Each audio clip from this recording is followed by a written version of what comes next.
dramatic new video of rising tensions in one D.C. neighborhood. Neighbors say loud protests near their homes have them feeling like they're under siege. And now one D.C. council member is taking action after a WUSA 9 investigation. As chief investigative reporter Eric Flack found out, the lawmaker said noise from protesters is a citywide issue. Newly obtained video by WUSA 9 shows an angry confrontation in D.C.'s Tony Calorama neighborhood between neighbors and protesters outside the Chinese ambassador's residence on 23rd and S Streets in Northwest. In another video, an upset neighbor ended up in handcuffs and was briefly detained by the Secret Service. This after he took one of the blaring megaphones the protesters put in a tree and threw it in the garbage. That man was eventually released without being charged.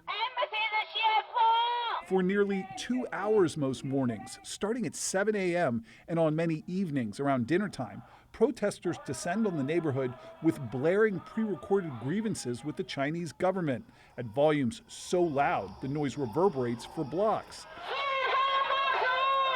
WUSA 9 took sound readings with a digital reader and recorded levels over 104 decibels, all of it permitted under current D.C. law. I continue to believe that folks have a right to protest and to assemble and to make your voices heard. I also have a responsibility in representing my constituents and representing the people of the city to ensure that people can live in their home and live in a neighborhood that's not going to be disrupted at all hours of the day and night.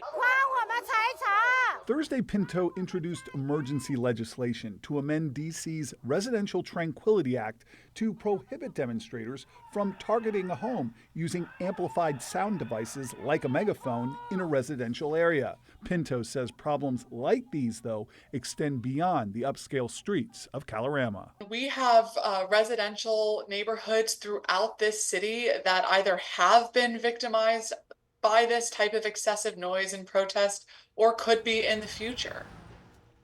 Pinto's emergency legislation will come up for a vote on Tuesday. All emergency legislation is temporary in the district, which means she will have to come up with a permanent bill in order to address these noise issues long term. She told me she's already working on that, guys.